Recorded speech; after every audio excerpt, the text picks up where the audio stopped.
Hey everyone, I hope you all are doing great and everything is absolutely fine at your end. मैं हाजिर हूँ एक और नई रीडिंग के साथ और इस रीडिंग का टॉपिक है your person versus third party. तो चलिए देखते हैं आपके पर्सन और थर्ड पार्टी के बीच क्या चल रहा है। रीडिंग शुरू करने से पहले मैं आपको बताऊं कि एक जनरल और कलेक्टिव रीडिंग है, तो हो सकता है अभी आपके साथ रेजोनेट करे या ना करे, तो please keep an open mind. और ये एक टाइमलेस रीडिंग है, तो जब भी आपको ये रीडिंग मिले हो सकता है इसमें आपके लिए कोई ना कोई मैसेज ज़रूर हो। तो चलिए रीडिंग को स्टार्ट करते हैं और देखते हैं क्या आता है।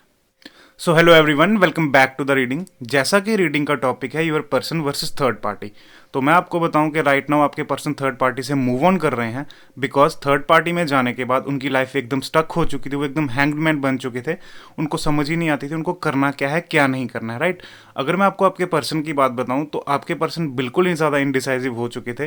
वो एक क्रॉस रोड पे खड़े थे, उनको पता नहीं चलता था उनको क्या करना है क्या नहीं। इस सिचुएशन ने उनको बहुत ज़्यादा स्टक करके रख दिया हुआ था उनकी लाइफ में, और वो एक बहुत ज़्यादा इनडिसाइसिव पर्सन बन चुके थे। राइट, उनका लाइक वो कुछ भी डिसाइड नहीं कर पाते थे, वो एकदम स्टक हो चुके थे अपनी लाइफ में, चाहे उनका जॉब हो, चाहे प्रोफेशन हो, चाहे कुछ भी हो, वो डिसीजन नहीं ले पाते थे।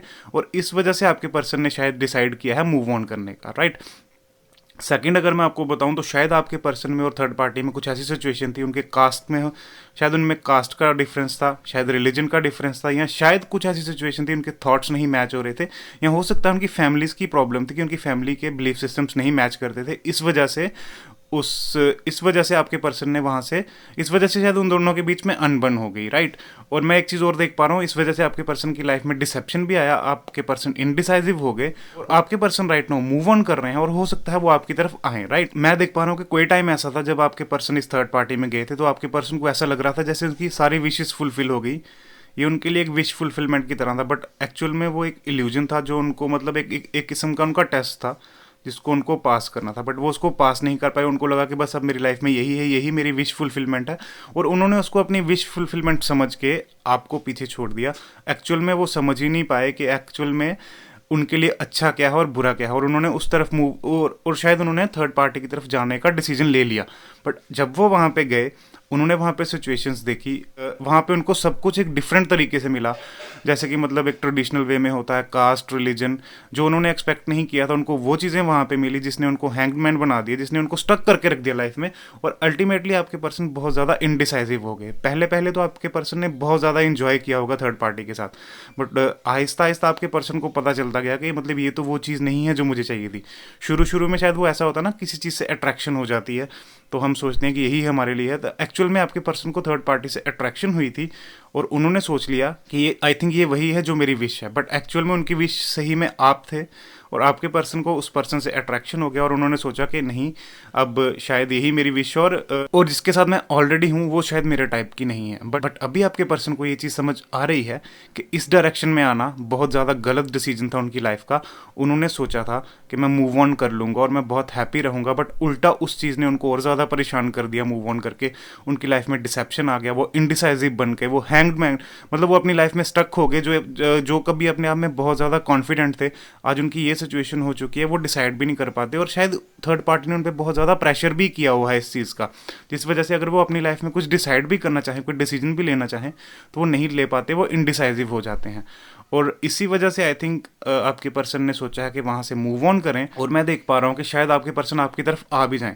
बट हो सकता है जल्दी ही आप अपने पर्सन से मैसेज रिसीव करें। एक न्यू बिगनिंग होने के पूरे पूरे चांसेस हैं इस रिलेशनशिप में, बट आपको मैं यही एडवाइस करूंगा कि आप थोड़ा सा स्ट्रिक्ट रहिए, बिकॉज अपने आप को इतना ओपन मत कर दीजिए कि जैसे ही आपके पर्सन आए और आप सब बिल्कुल ओपन हो जाएं उनके साथ, और मतलब एकदम ऐसे हो जाएं कि जैसे I am waiting for you. इससे उनको ऐसा लगेगा कि आप कभी उनसे दूर हुए ही नहीं, आप हमेशा उनका वेट कर रहे थे। एटलीस्ट आपके पर्सन को लेसन सीखने दीजिए, आपके पर्सन को आपके पास आने दीजिए।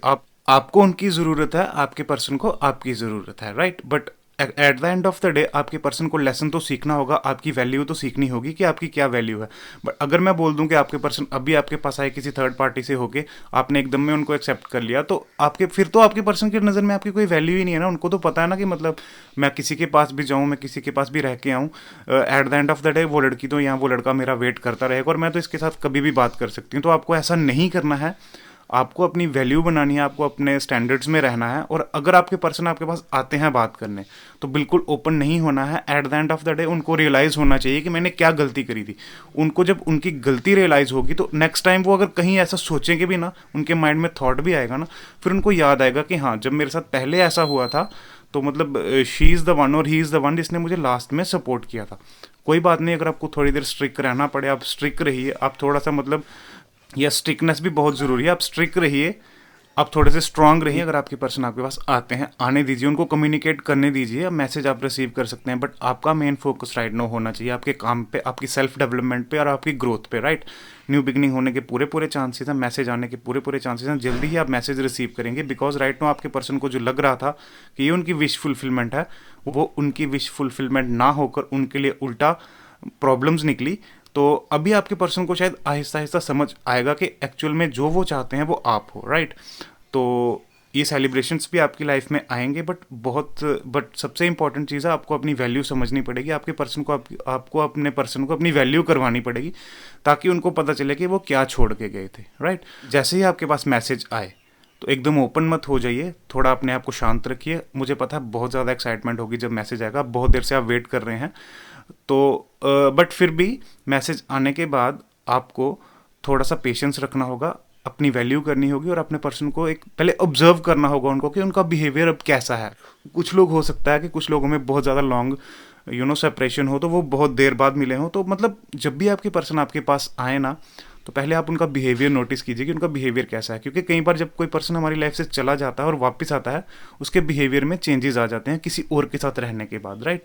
तो सबसे पहले आपको यही करना है, अगर आप चाहते हैं अपने पर्सन के साथ रहना, अपने पर्सन के साथ लाइफ स्पेंड करना, तो सबसे पहले आपको उनके बिहेवियर को चेक करना होगा, ताकि कि वो कैसे बिहेव कर रहे हैं। उसके बाद आप कोई भी डिसीजन लीजिए। चांसेस तो पूरे पूरे हैं कि वो वापस आएंगे आपके पास, मैसेज आपको करेंगे, बट फिर भी आपको उनका बिहेवियर चेक करना होगा, ताकि at the end of the day आप ऑब्जर्व कर पाओ। ये आपकी लाइफ का डिसीजन है पूरा पूरा, मतलब ये पूरा आपकी लाइफ का, ये आपकी लाइफ के लिए, ये आपकी पूरी लाइफ के लिए डिसीजन होगा। तो मैं आपको यही सजेस्ट करूंगा, पहले जैसे ही वो आपके पास आए उनके बिहेवियर को चेक कीजिए। और सेकेंडली, अगर उनको उनकी मिस्टेक रियलाइज़ हो रही है, थोड़ा टाइम दीजिए इस सिचुएशन को, ताकि उनको उनकी मिस्टेक रियलाइज़ हो। जैसे उनको उनकी मिस्टेक रियलाइज़ होगी ना, तो वो आपकी वैल्यू करना सीख जाएंगे, राइट। तो मैं आपको एडवाइस करूंगा, आप वेट कर रहे थे, वेरी गुड, बट अभी आपको थोड़ा सा स्ट्रिक्ट रहने की ज़रूरत है। चलिए मैं दूसरे डेक से थोड़ी और गाइडेंस लेता हूँ, देखता हूँ कि क्या मैसेजेस आते हैं। तो गाइज, इस डेक से भी गाइडेंस बहुत ज़्यादा क्लियर है। आपके पर्सन राइट नाउ इनडिसाइजिव है, वो डिसाइड नहीं कर पा रहे करना क्या है, बट जल्दी मैं देख पा रहा हूँ कि वो डिसीजन लेंगे, शायद आपकी तरफ आ जाएं। न्यू बिगिनिंग होने के पूरे पूरे चांसेस हैं इस कनेक्शन में। तो मैं देख पा रहा हूँ कि आपके पर्सन आपकी तरफ बढ़ेंगे, ज़रूर बढ़ेंगे। और शायद इस समय वो आपके बारे में सोच भी रहे हैं। हो सकता है आपको ऑफर करें, वो अपना लव, मतलब कप ऑफ लव आपको ऑफर करें। बट आपके लिए गाइडेंस ये है कि आपको बहुत ज़्यादा काम रहना है। आपको इस क्वीन ऑफ कप की तरह बहुत ज़्यादा काम रहना है। आपको अपना माइंड शांत करके रखना पड़ेगा। और जैसे आपके पर्सन आपकी तरफ आए, आपको एकदम टूट के सब कुछ नहीं बता देना है उनको। एटलीस्ट उनको रियलाइज़ करवाना है कि उन्होंने क्या खोया था और अब आपकी वैल्यू क्या है। अब आप क्या, मतलब जो आप पहले थे अब आप वैसे नहीं रहे। बिकॉज अगर वो चेंज हो सकते हैं आपके लिए, तो आपको भी अपने अंदर थोड़ी सी चेंजेस लानी पड़ेंगी। इवन दो लानी चाहिए। मैं कहता हूँ जब भी आपके साथ ऐसा हो, तो आप किसी और के साथ मूव ऑन करने के बजाय आप खुद को थोड़ा टाइम दो, खुद को इम्प्रूव करो और अपने अंदर पर्सनल चेंजेस लाओ। और देखो, मतलब जब भी वो सेम पर्सन आपके पास आए ना, तो अगर आपको वो पर्सन चेंज हुआ मिल सकता है, तो आप में भी चेंजेस आनी चाहिए, ताकि उनको पता चले कि हाँ, एक टाइम पे मैं जिसको छोड़ के गया था, जिसकी मैंने वैल्यू नहीं की, कि उसकी क्या इंपॉर्टेंस थी मेरी लाइफ में और वो कितना इंपॉर्टेंट पर्सन था मेरी लाइफ का। आपको इस समय एडवाइस किया जाता है कि आपको क्वीन ऑफ कप्स की तरह काम और बिल्कुल शांत बनना है। और देखिए आपके पर्सन कैसे आपकी वैल्यू करते हैं, राइट। आपकी लाइफ में मैं देख पा रहा हूँ कि वो ऑफर लेके रेडी हैं। शायद आपको कभी भी मैसेज आ सकता है, बट आपको राइट नो यही एडवाइस किया जाता है कि आप शांत रहिए, अपने माइंड को काम कीजिए और चीज़ें सारी आपके फेवर में बहुत जल्दी आएंगी, राइट। तो आई होप आपको मेरी इस वीडियो से आंसर मिला होगा। अगर आपको मेरी इस वीडियो से आंसर मिला है, मैं आपसे रिक्वेस्ट करूंगा इसको किसी और के साथ भी शेयर कीजिए, ताकि उनको भी गाइडेंस मिल पाए। और guys, don't forget to subscribe and like my channel. Thank you so much. मैं आपको जल्दी ही मिलूंगा एक और नई रीडिंग के साथ। तब तक के लिए take care of your health.